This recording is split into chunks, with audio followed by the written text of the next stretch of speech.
यो उकालो हुँदै खाँचाबाट चाहिँ एउटा माथि रिनवाल जान्छ। यो उकालो डाँडा पुरै क्रस गर्नुपर्छ। ठाडो न ठाडो छ फेरि यो यस्तो ठाडो छ नि।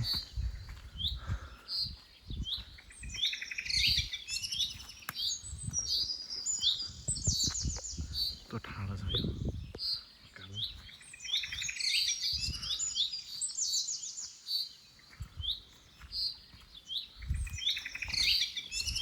यस्तो ठाडो छ।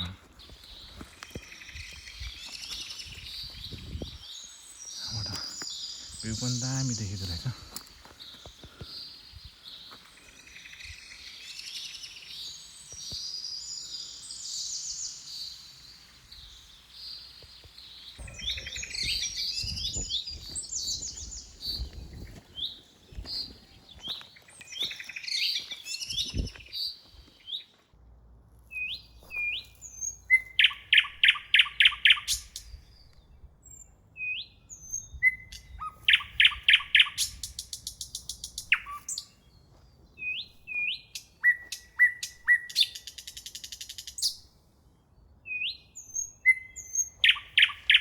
यो ब्याकग्राउन्डको सिन राम्रो छ है। यहाँबाट टक्क त्यो कस्तो मजाले देखिएको छ त्यो बादलहरू।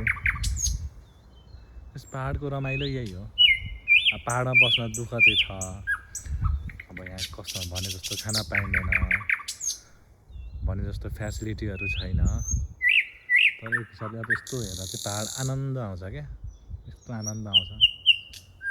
आनन्द सधैँभरि हुँदैन नि त। अब राम्रो चिज आनन्द त आउँछ सधैँभरि। अब आनन्द लिँदा पनि मन हुन्छ। तर अब यहाँको दुःख, अब केही चिज पुगेको छैन यहाँ, त्यो कुराले चाहिँ अब पहाड बस्न त्यति सकिँदैन।